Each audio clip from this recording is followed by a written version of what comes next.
fue la danza del espejo historial, así se llama. Es música del estado de Puebla, de los indígenas del estado de Puebla.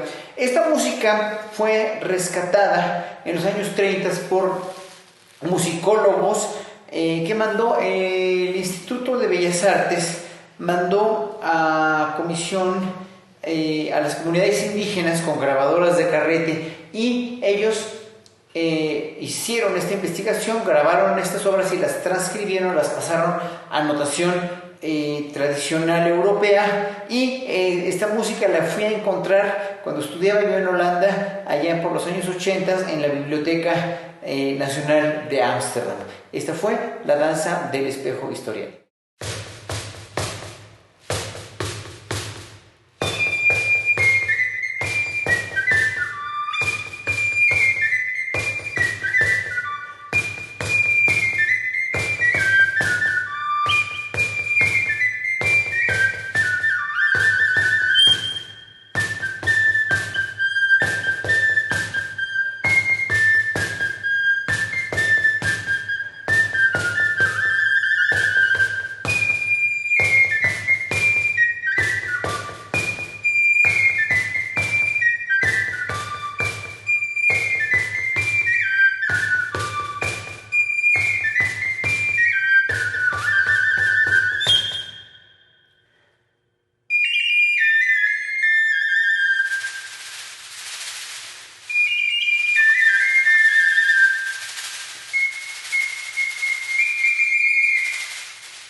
Estas fueron 3 danzas yaquis, grabadas también por los musicólogos Luis Andy y Roberto Tellez Girón en los años 30 y 40, y editadas por el Instituto Nacional de Bellas Artes a finales de los 40, en este libro que me encontré, como les decía, en la Biblioteca Nacional de Ámsterdam.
Estas fueron 2 piezas indígenas. Las 2 primeras fueron una velación de difuntos de los indígenas tzotziles de Chiapas, y la última fue la danza de los maromeros de los coras de Nayarit. Estas músicas fueron, como les decía,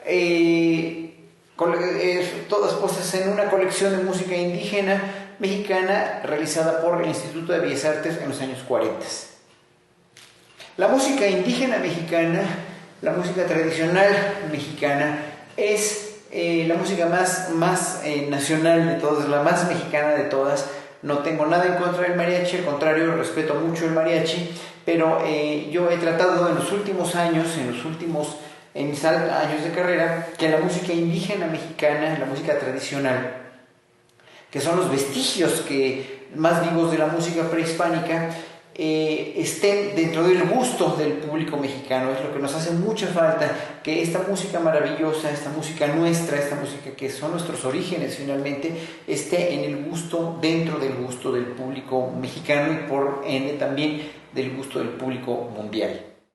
Uno de los primeros maestros de capilla, y quizás de los más brillantes, que tuvo la Catedral de la Nueva España, fue Hernando Franco.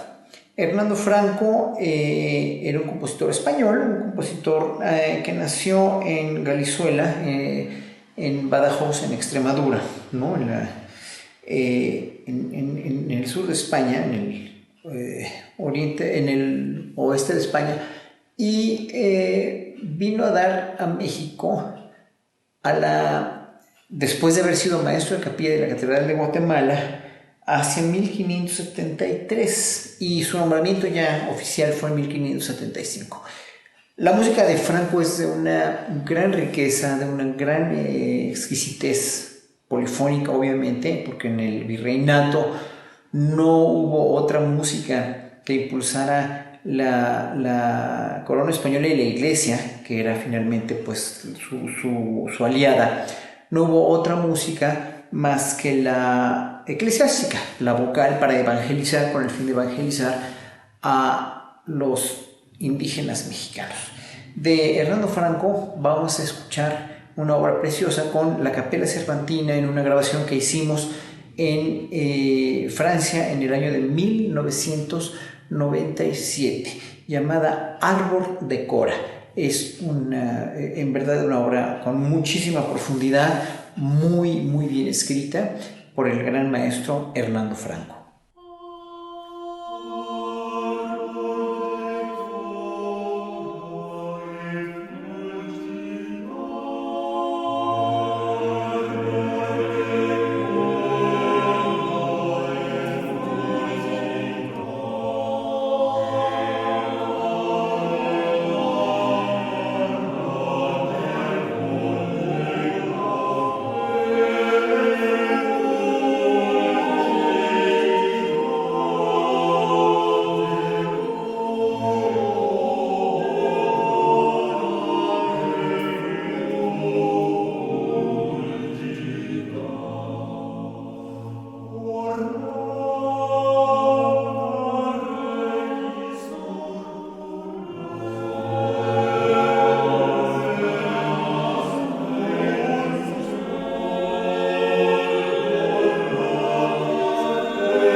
Juan Gutiérrez de Padilla nació en Málaga, era andaluz en 1590 y murió en Puebla en 1664. Él fue durante sus últimos años, casi 40 años de su vida se la pasó, o más de 40 años se la pasó, como maestro de capilla de la Catedral de Puebla, donde están conservadas pues, muchísimas de sus obras. Era un compositor muy activo, además tenía una fábrica de instrumentos musicales, se dice, ¿no? Que era manejada por esclavos y estaba en Guatemala. Y finalmente, pero su gran aportación a la música novohispana pues se encuentra fundamentalmente en la Catedral de Puebla. De Juan Gutiérrez de Padilla, extraordinario compositor, vamos a ver esta maravilla de obra muy profunda, también llamada Versa est in Luctum, con la Capella Cervantina, en una grabación que hicimos en el año de 1995 aquí en la Ciudad de México, en el Salón del Generalito de la Escuela Nacional Preparatoria.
Otro de los primeros maestros de capilla mexicanos ya nacido aquí fue Francisco López Capillas, un interesantísimo compositor que fue maestro de capilla de la Catedral Metropolitana de la Ciudad de México desde 1654 hasta que murió en 1674, durante más o menos 20 años. Tiene un muy buen trabajo como polifonista, obviamente, como lo hacían todos los compositores de esa época, y lo que vamos a oír de él fue rescatado por el musicólogo mexicano Juan Manuel Lara, y sus obras están publicadas aquí en México en el CENIDIM, en el Centro de Investigación Carlos Chávez del Instituto Nacional de Bellas Artes y Literatura. Y vamos a escuchar con la Capella Cervantina una obra muy alegre a 6 voces, extraordinaria obra llamada Tantum Ergo de Francisco López Capillas.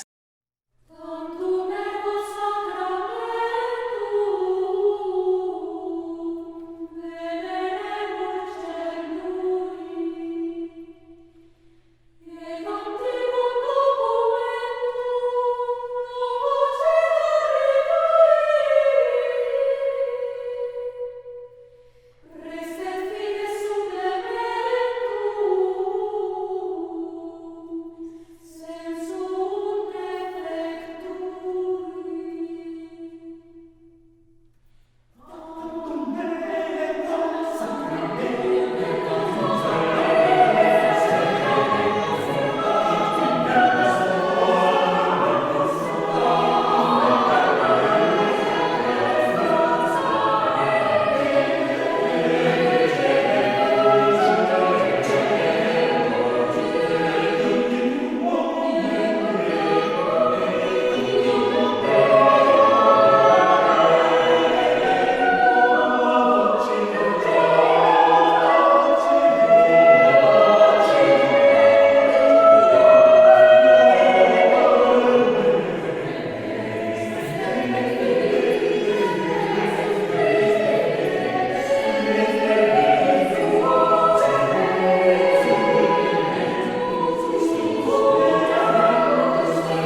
Fernández fue un compositor que trabajó en la Catedral de Puebla y también en la Catedral de Guatemala.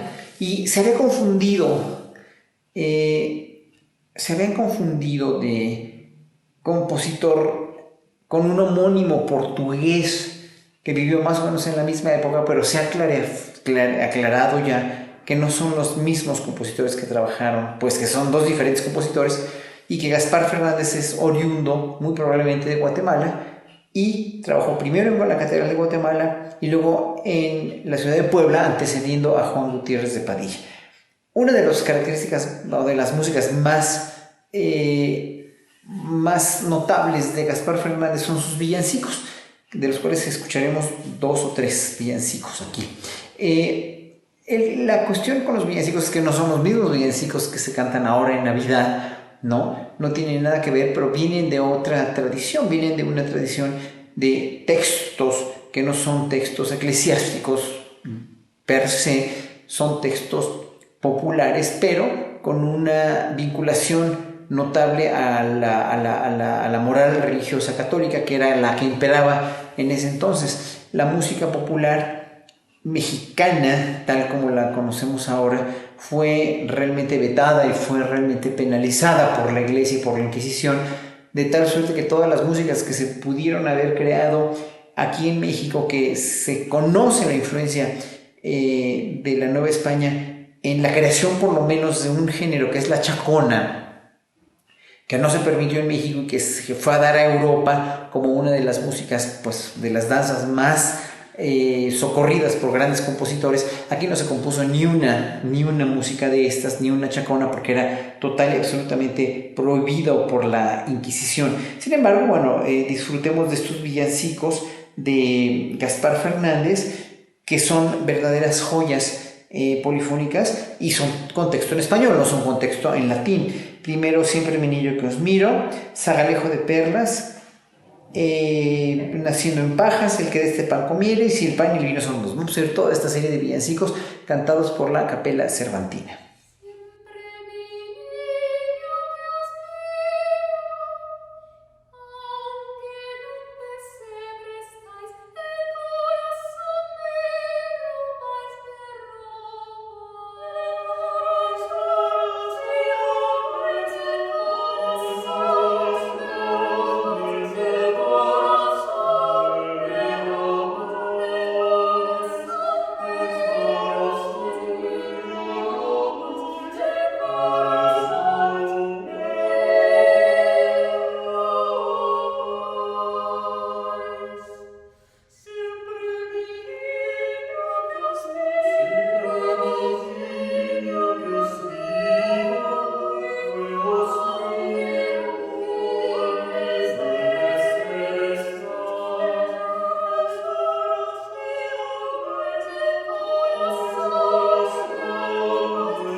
Antonio de Salazar fue un maestro de capilla, primero de la Catedral de Puebla y luego en la Catedral Metropolitana de la Ciudad de México.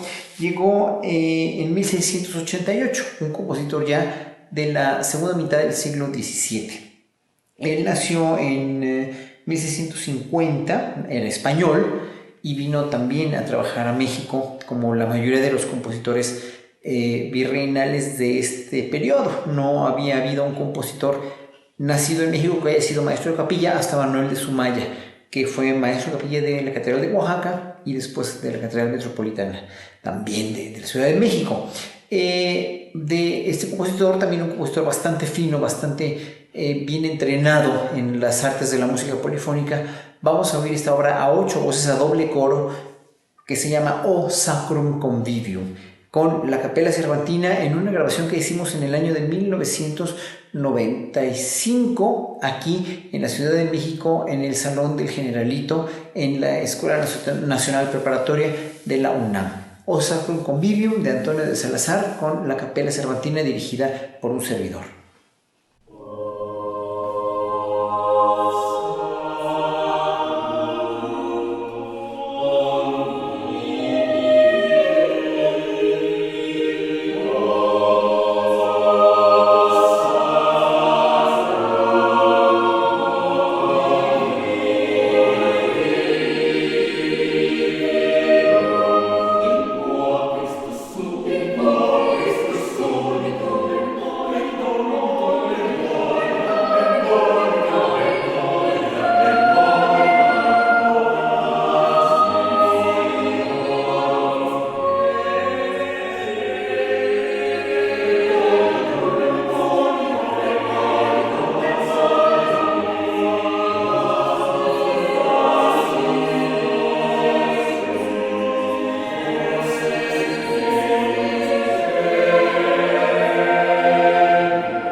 Instrumental propiamente albergada por la Iglesia Católica en la Nueva España,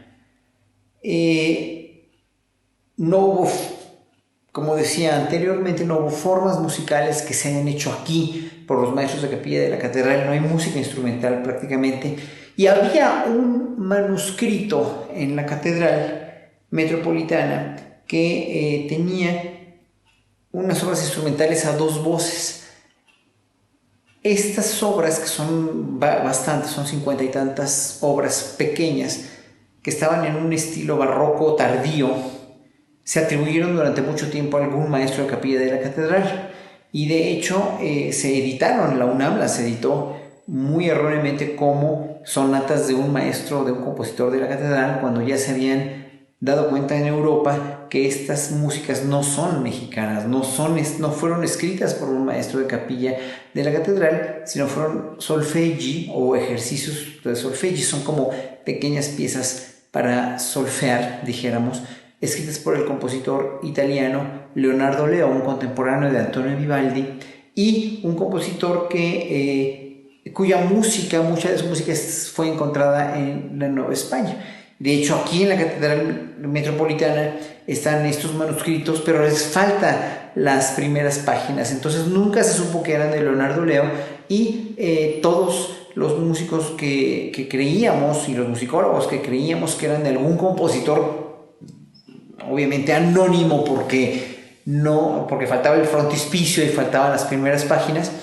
Nunca supimos que eran de un compositor italiano hasta que sacaron en Italia esta edición de los solfeggi de Leonardo Leo y finalmente pues las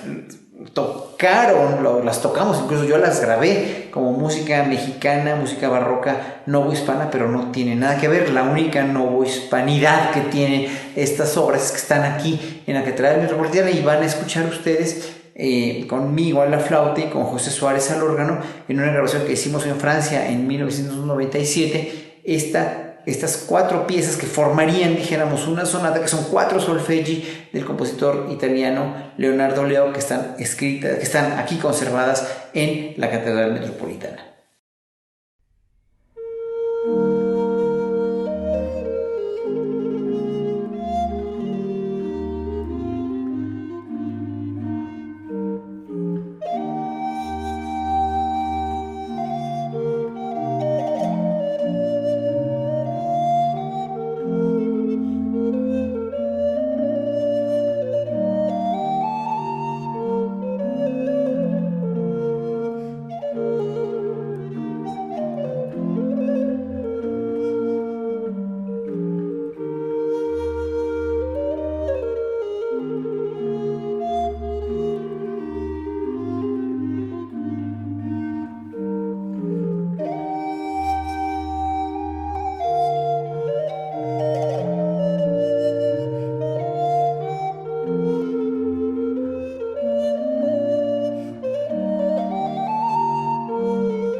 Ofrenda del compositor mexicano Mario Lavista. Esta obra data de 1985, la estrené el 15 de mayo de 1987, hace ya 33 años, y la compuso Mario porque yo regresé de Holanda con pues la nueva escuela para flauta de pico y para la nueva escuela para instrumentos contemporáneos, ¿no? De alientos contemporáneos de Holanda. Llamé a Mario, lo localicé, le dije que estaba muy interesado en una obra de él y fue precisamente que estuvimos colaborando juntos para esta maravillosa obra, esta obra que fue la primera obra contemporánea escrita para un instrumento solo, una flauta de pico sola en el México contemporáneo, y fue el detonador de una serie de muchísimas obras para ese instrumento que han escrito compositores mexicanos a partir de mí y de otras personalidades de la flauta que han encargado obra, y que por fortuna ya contamos con un repertorio muy sólido para este instrumento. Pero fue gracias a Ofrenda de Mario Lavista que se abrió este panorama para el instrumento, un instrumento barroco como la flauta de pico, ¿no? Un instrumento renacentista y barroco, pero que finalmente tuvo un sino muy ventajoso, muy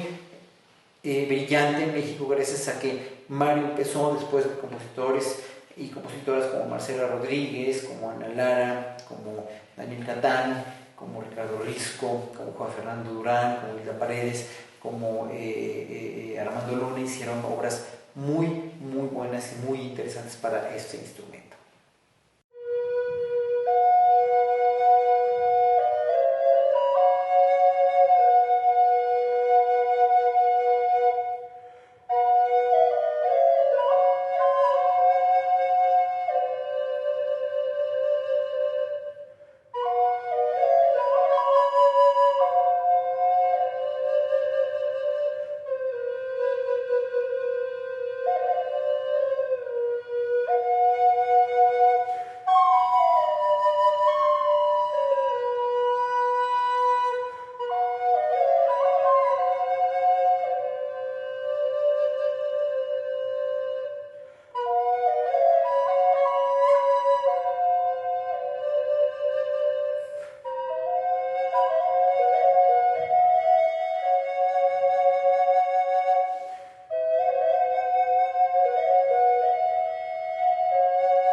Encantamiento del compositor mexicano Daniel Catán. Compositor nacido en 1949 en la Ciudad de México, fallecido desgraciadamente en 2011, perdón, y uno de los compositores con más trascendencia en la segunda mitad del siglo XX y que estaba haciendo además una carrera muy promisoria, muy prometedora en la ópera. Él murió en el medio de un proyecto que estaba haciendo con Plácido Domingo, murió repentinamente de un infarto y hizo poca música instrumental, y dentro de la música instrumental que hizo estuvo esta obra que escribió para mí en el año de 1990. En 1990 yo había ya estrenado Ofrenda de Mario Lavista, que también escucharon ustedes en este programa, y con ello muchos compositores se acercaron a mí para escribir obras para el instrumento. Yo a Daniel le propuse que escribiera para 2 flautas a la vez, para 2 instrumentos a la vez, lo cual me representaba un reto, porque todas las obras escritas para 2 flautas, porque ya había imitando esta acción de tocar 2 flautas de aulos, ¿no? Del aulos griego, ¿no? 2 voces diferentes, pero todas las obras que habían escrito eran obras muy simples y muy poco complejas para las 2 manos, para la independencia de las 2 flautas, pues. Y aquí Daniel, por primera vez en la historia de la música contemporánea, hace una obra con polifonía, lo podríamos llamar así, con 2 voces, 2 flautas con diferentes voces, para finalmente incrementar en gran medida las posibilidades técnicas de este instrumento. La obra fue estrenada en 1990 y es una de las principales obras de la literatura de flauta de pico del siglo XX mexicana.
Ícaro, obra de la compositora mexicana Ana Lara. Ana Lara ha sido una de las más grandes gestoras culturales de la segunda mitad del siglo XX y gestora cultural y además extraordinaria compositora. Y su inventiva y su genialidad se hace patente en esta obra Ícaro, describiendo el vuelo descendente de Ícaro con ese motivo de el Ícaro descendiendo. Fue una obra que escribió también en colaboración conmigo, le comisioné esta obra, la estrené en 1991 y es una obra que evidentemente tiene mucho de una inventiva y una búsqueda de un lenguaje propio, típico de Ana Lara realmente, y de una compositora hoy por hoy consagrada. Ícaro fue estrenada, como les digo, en el Foro Internacional de Música Nueva Manuel Enríquez en 1991.